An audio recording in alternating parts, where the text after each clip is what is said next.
Morning, friends. Katie Steinberg here. Not at the beach this morning because it's kind of nasty out today and rainy and today this is almost an apology post because I spend a lot of time on these posts reminding you to rest and take care of yourself, and I stand by that. That's important. But over the last couple weeks, I have been recovering from some medical things and having to lay around a lot, having to rest a lot, and it's a lot harder.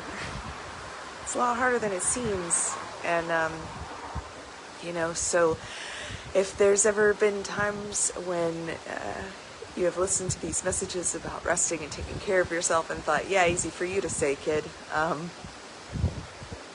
sorry about that.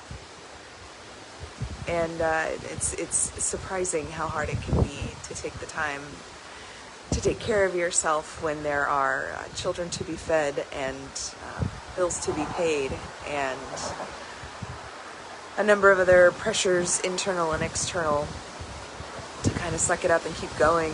And I've had a number of conversations over the last couple of weeks about sort of the generation that birthed mine, the sort of boomer generation, and their work ethic. I don't remember my dad ever taking a sick day, and a number of other people I've talked to in the last couple of weeks have said similar things. And then it sort of feels like, well, what right do I have to rest? Am I sick enough to rest? Did I earn this rest?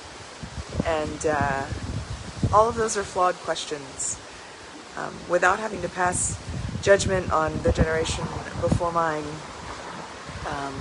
I still want to honor that when my body calls for rest and healing, that's what I'll give it, and I hope you will too. And I have a newfound respect and honor for just what that takes, the internal guilt, the depression that can seep in whilst having to be still.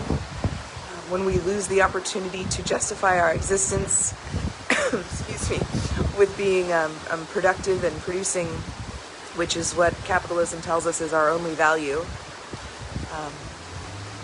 It's hard to battle that, even if you've been working at it, even if you've been preaching it. It is hard to be still. And you won't be surprised, because it's me to know that brings to mind some scripture that tells us to be still and know that I am God. Or the Lord your God will fight for you, you need only keep your peace.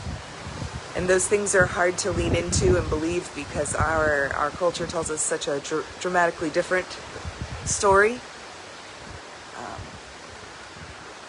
But if you're somebody who's healing or recovering at this time, I know there's some members of First Pres that are, and sort of all of us are kind of recovering from life.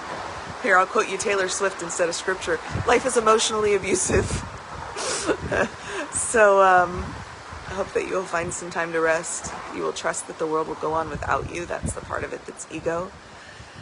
But that your body needs the time to recuperate and be well.